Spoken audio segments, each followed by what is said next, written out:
Finally, we have a massive update on the Johnathon Kuminga situation. Shams has provided what feels like a little bit of light at the end of the tunnel on a situation that has lingered for the better half of 2.5 months. Joe Lacob flying to Kuminga to have a conversation, and what we found out about what that conversation looked like is honestly shocking, and it has massive implications for what is going to happen for the next couple of months up until the beginning of the 2025-2026 NBA season. Will Kuminga be a Warrior, or is his time in the Bay Area done? What's going on, everybody? I'm Houston Boy. You're watching Warriors Digest. We have so much to get to, so we are not going to waste any time today. I want to respect your guys' time on the channel, and I tell you what, we have a lot of information from Shams. It's been a while since we have seen a report and an article come out from him that is this much detail into it, and so we're actually going to take a couple different videos to cover all of it. But most importantly, in this video, we're going to be breaking down exactly what we know now about the Johnathon Kuminga situation.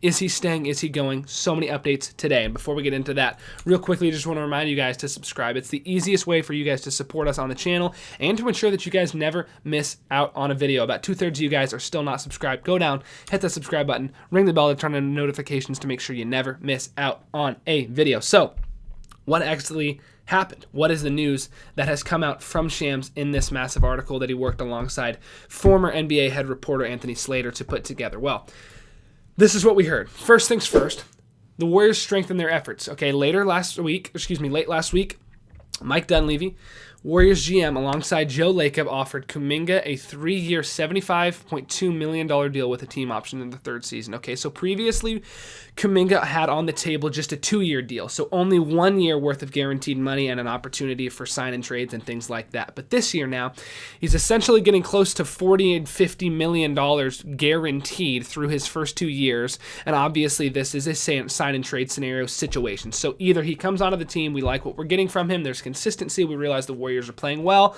and then Steve Kerr and the rest of the organization decides, you know what, we want to keep Kuminga.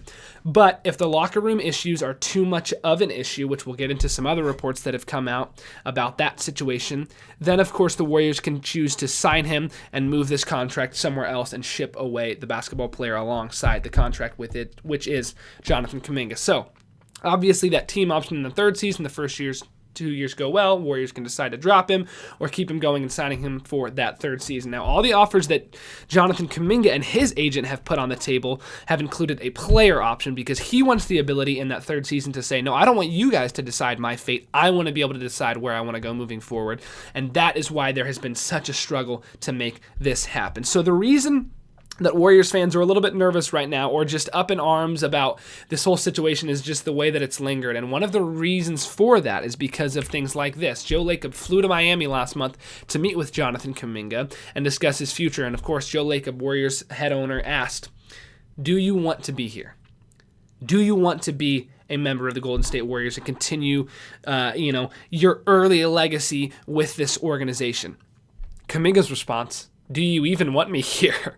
He flipped it back on its head towards the Warriors organization and said, it doesn't seem like you guys have really proven to me that you're interested in giving me a contract that is interesting enough for me to even expect you guys to play me, expect you guys to give me serious minutes, and for me to reach the potential that I want to. It sort of feels like you're just trying to, whether it's the qualifying offer or the previous deals that I put on the table, it just feels like it's much more heavily prioritizing organization and future scenarios for the Warriors than it is right now and honoring the player that Kuminga has the potential to be and is currently. Obviously, Kuminga, some of the IQ and decision-making issues, but from a player standpoint and a potential standpoint, this came out plenty in the report as well from Shams, Kuminga feels like he has all-star potential. He feels like he can be a multiple-year all-star player.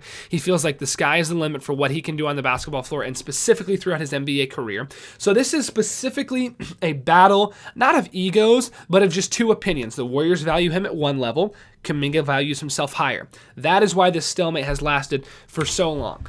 Now, this isn't the only team that has been in the mix trying to figure out what's going to happen with this Johnathon Kuminga situation. There are trade opportunities alongside this, crazy situation that has been unfolding over the last couple of months. But the Phoenix Suns have been very aggressive in their pursuit of Johnathon Kuminga and currently have an offer of 4 years, $88 million ready for him, which is significantly more money than the Warriors are offering him as far as guaranteed money goes. Obviously, it'd be $22 million a year. And the Warriors, as we talked about previously, was 3 years, 75. So more money over a shorter amount of time, but not as much guaranteed money. And then obviously that team option in the third season is what Johnathon Kuminga is not a fan of. So Phoenix Suns, 4 years, $88 million. That's where they stand right now. And there's also trade opportunities that they have lined up as well, which we'll get into a video tomorrow. Kings also have an offer in Sacramento for about 3 years, $60 million as well. So we are not the only team that is going after Johnathon Kuminga from a standpoint of being in conversation. Obviously, when you say going after, it feels like he's being actively pursued. I wouldn't use maybe that word pursuit for what the Warriors have done for Johnathon Kuminga over the past 2 months or so. But also, there's reports like this from Tim McMahon of, hey, Steve Kerr doesn't want Kuminga. Kuminga doesn't want to play for the Warriors. This is going to be a disaster if they bring back Kuminga. Now, that's Tim's opinion, okay? There were other reports in this article that said the issue is not from a relationship standpoint. Steve Kerr and Johnathon Kuminga have a good relationship, but there were some comments made towards the end of last season of Steve Kerr saying Kuminga's not going to get heavy playoff minutes because we don't know how to play him alongside Jimmy Butler and Draymond Green. So Johnathon Kuminga's agent is saying, hey, that's not a situation that we want to be in. If we're getting into big playoff games and you don't feel like there's a spot for my guy to play, then it makes total sense why he would try to see what his value is elsewhere, especially if we're in a situation where it doesn't feel like Kuminga's in a situation at all during even the regular season where there's going to be spots for him, especially if these other signings are made. Now, the Warriors are entering the final stages of Steph Curry's feasible contention window. Steph Curry's 37. He's had an incredible NBA career, but he's at a point where it feels like, okay, Steph's got a couple more years to really compete at the top of his game. A lot of people would say Steph Curry's peak was that 2016 unanimous MVP season, and yeah, he's aged a little bit, but I still think Steph Curry's ceiling for what he can do on the basketball floor is as high as it's ever been. You've seen it last year with the 60-point performance. I think Steph is an even better shooter now than he's ever been in his life just because of the reps over his career that he's put up. He's just playing at such an elite level, even though the stats aren't quite where they've been in the past, and obviously he's not winning MVPs anymore. But when you look at this Warriors roster and the fact that only 9 of the 15 spots are officially filled 2 weeks before training camp, Kuminga really is that domino, that final piece that has to fall in order for the rest of the things to line up with this situation. And of course, Jimmy Butler and Draymond Green, you got to be thinking that the rest of the guys on the team are saying, okay, I'm wondering what Johnathon Kuminga's headspace is like right now. And Jimmy Butler and Draymond Green actually did reach out to Kuminga, talk to him about his plans and his mindset. Of course, we don't know if Johnathon Kuminga reached back out or not, but it is encouraging to understand that the guys on the roster want him on the team, and they're saying, hey, let's figure out a way to make this work because we believe in the potential that you have on the basketball floor. Now, of course, from the other side, Kuminga's agent has put together deals as well with Kuminga, a 3-year, $82 million offer. Now, let's remember that the Suns' offer was 4 years, $88 million. This is the gap of what Kuminga and his camp believe he's worth and the other NBA organizations around the league.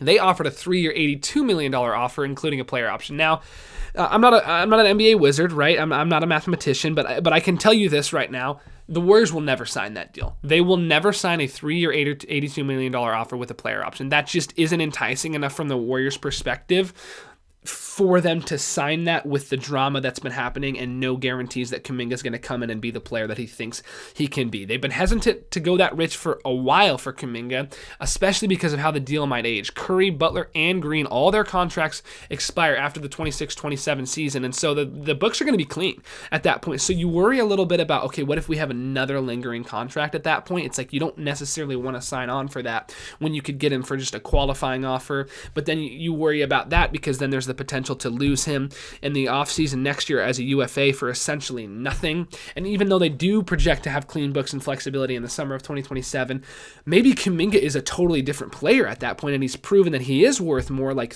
$30 million a year.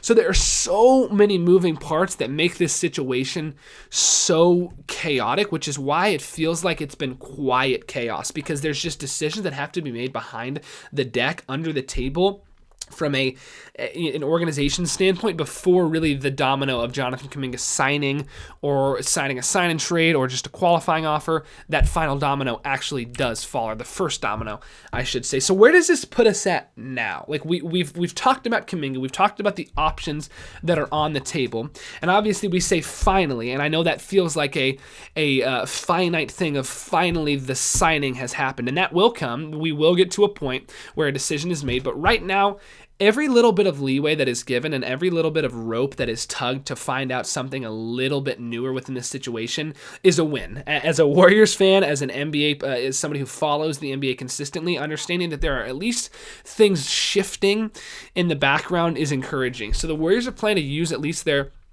taxpayer mid-level. Al Horford is the target. It feels like Al Horford's going to be on the team. They've also had strong discussions with DeAnthony Melton, Gary Payton, of course, and Steph Curry.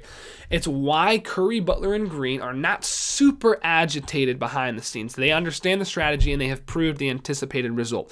Not a lot of people have faith in Mike Dunleavy throughout his early GM career. People don't like the decisions that he's made, and even though I'm a fan of him personally, I think there are some things that he's done and I haven't been the biggest fan of. But I also think from a draft perspective, Podziemski's a great player, Post is a great player, Buddy Hield and Kyle Anderson came in and played big minutes. Obviously, we end up losing Anderson and DeAnthony Melton gets hurt, but I've been really impressed with his offseason decisions so far. This is the first major thing that will define the legacy of Mike Dunleavy Jr.'s early GM status, because this is a massive decision. Where he decides to lean is going to be absolutely huge. But the reason I pull up this quote in particular is because this sort of gives us an understanding that a temporary reunion remains the expected scenario. So if you're a Warriors fan and you're wondering, okay, where does this leave us?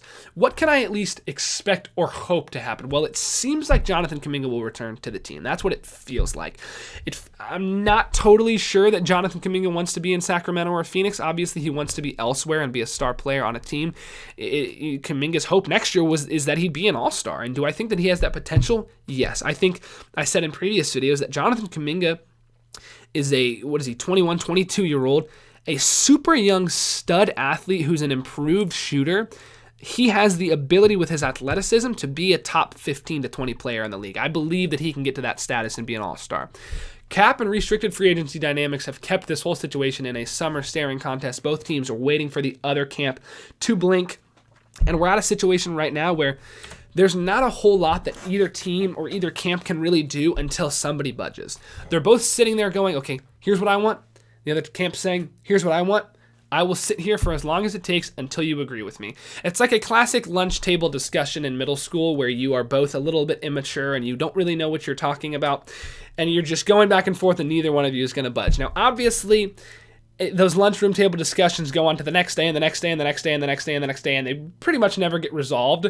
This situation will get resolved. It actually has to get resolved at some point. So there is the understanding that pieces are moving, right? The situation and the dynamic between Steve Kerr and Johnathon Kuminga, there are varying opinions on how this relationship actually is. But one thing we do know is that offers are on the table. Suns, Kings, Warriors, and Johnathon Kuminga's camp all have offers that are on the table. Which way he decides to lean, he being Johnathon Kuminga, which way Steve Kerr and Mike Dunleavy Jr. and the owner Joe Lacob decide to lean will ultimately be the deciding factors that end up deciding where Johnathon Kuminga will be next season. What do I think? What do I, as a coverage analyst on this channel, think? I think the most likely scenario is that Johnathon Kuminga ends up signing. I don't think that he is willing to sign a qualifying offer for that little money, even though, yes, he has the opportunity to veto trades and then he becomes an unrestricted free agent next summer. Kuminga feels like a guy that wants the bag right now. So I'm a little bit worried that we're going to sign him for a deal that's somewhere in the middle of that, those two proposed offers from Kuminga's camp and the Warriors camp. I think there's going to be somewhere we meet in the middle and we're going to sign him, and I think Kuminga's going to get traded. That's just how I feel right now. I could see that Kuminga signs a qualifying offer. I could see these other things, right? But it just feels like It is a powder keg about to explode, and I can assure you when it does finally explode and we get that first report, we will be covering it all right here on the channel. As I said, we've got other videos coming out on this whole article about Shams, breaking down other trades that should have happened. Franz Wagner potentially could have been in a Warriors jersey, but Joe Lacob really liked Kuminga. So we will break all of that down on the channel as we continue to move forward. Hit that subscribe button. Thank you guys so much for tuning in. We appreciate all the support. I've been Houston Bo. You guys have been the fans, and we will catch you in the next one. Peace. Go Dubs.